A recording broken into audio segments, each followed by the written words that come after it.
Good morning, girls. This is Dr. Kiran Deshwal. Today,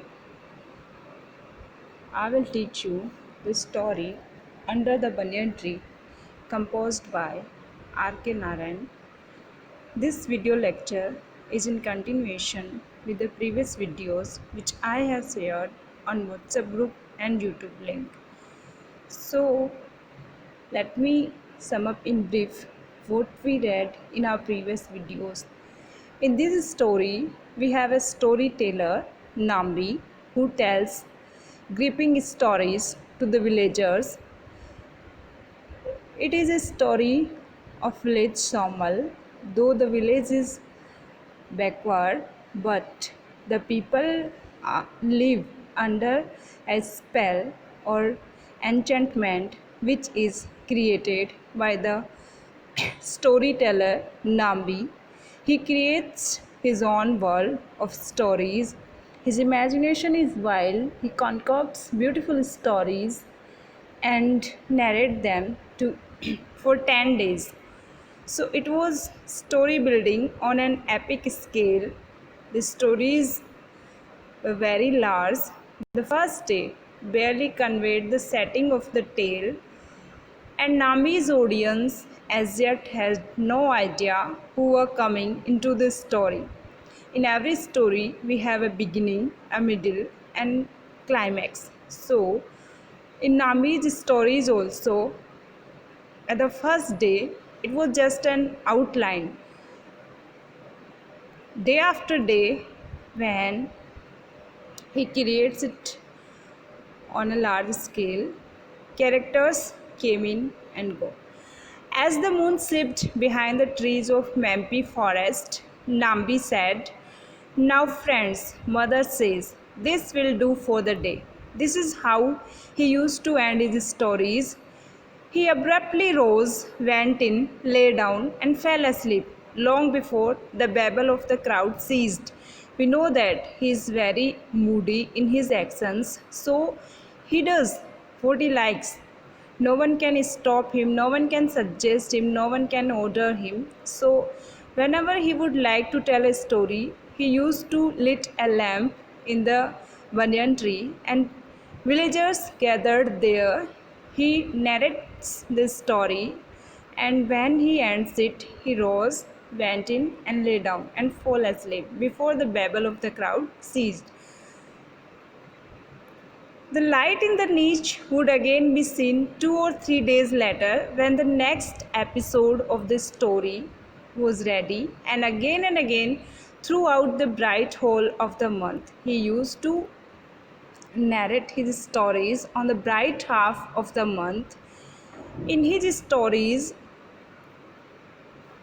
we have kings and heroes, villains and fairy like women, gods in human form, saints and assassins jostle each other in that world which was created under the banyan tree. So, it was storytelling on a large scale.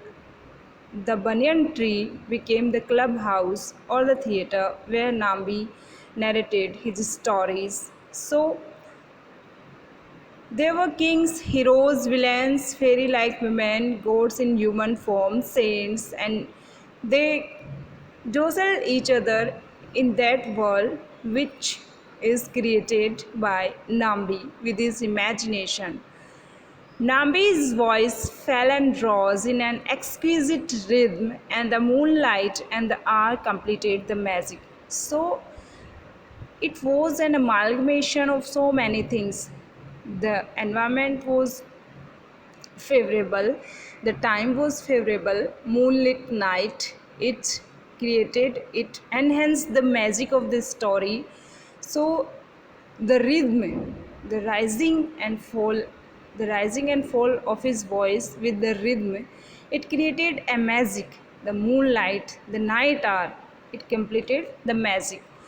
The villagers laughed with Nambi. Whenever there is a comedy in this story, he used to laugh, and the villagers laughed with Nambi.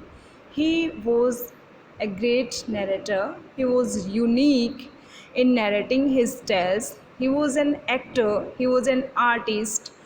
Whenever he laughed, his audience laughed with him.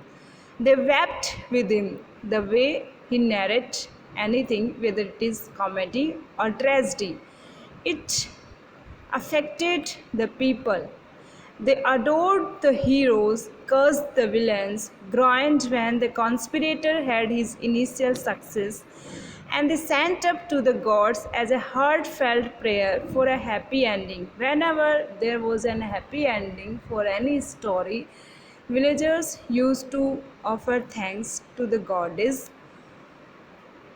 So, this was the way, this was the tenure, this was the routine in which Nambi used to narrate his stories.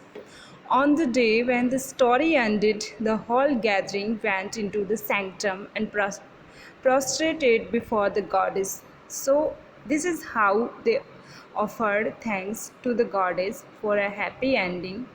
Villagers always liked happy ending, and Nambi knows this, that my audience want to hear a happy ending, so he used to give happy ending to each and every story. By the time the next moon peeped over the hillock, Nambi was ready with another story. He was gifted with this art, so each month he appeared with a new story. Every next moon he was ready with a new story, and it was his creativity that he never repeated the same kind of story or brought in the same set of persons, and the village folk considered Nambi a sort of miracle, quoted his words of wisdom, and lived on the whole in an exalted plane of their own. Though their life in all other respects was hard and drab, we know that this was a village where development was not so good. So their life was hard. They were hard working peasants, but Nambi's story kept them spellbound, and they they used to live happily.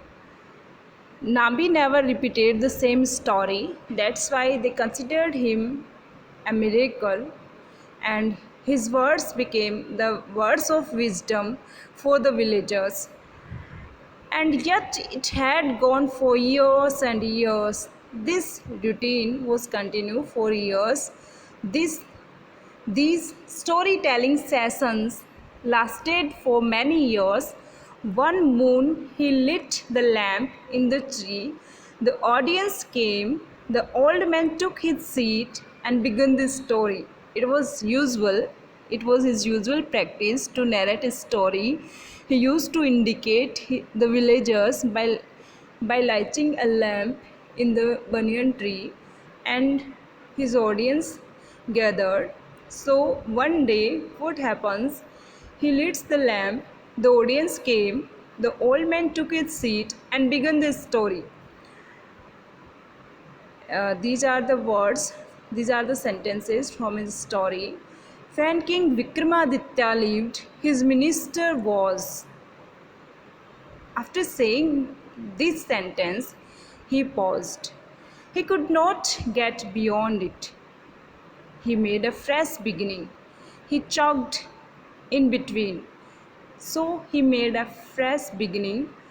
There was the king, he said, repeated it, and then his words trailed off into a vague mumbling.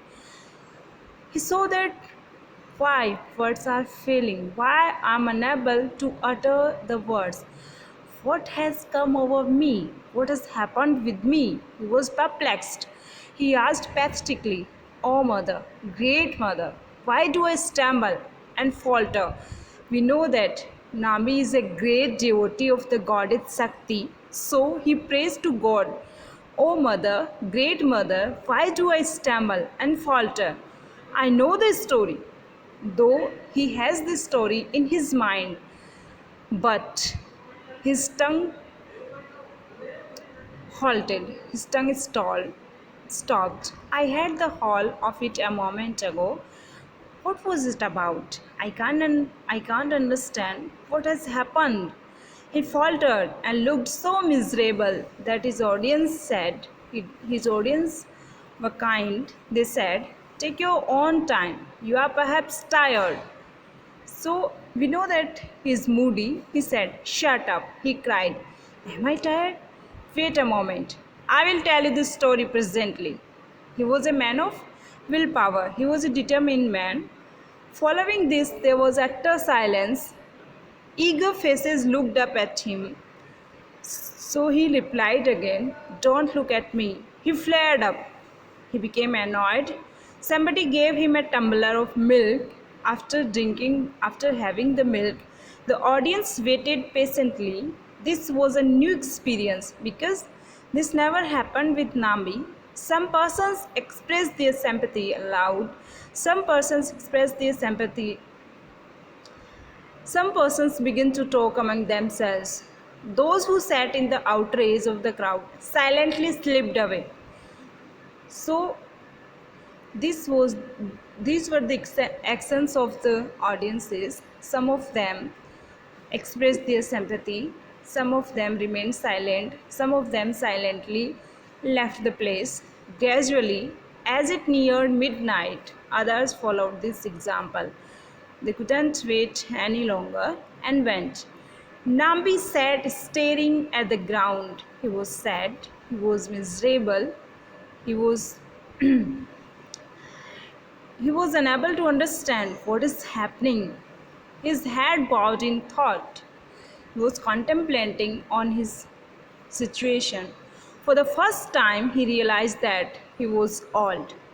He felt he would never more be able to control his thoughts or express them cogently. So he realized that he has become old and now he is unable to narrate the story as he used to do it before. He looked up. Everyone has gone except his friend Mari, the blacksmith. So he asked Mari, why aren't you also gone? You should have also gone with the villagers. So we will be continue in our next video. Thanks for watching.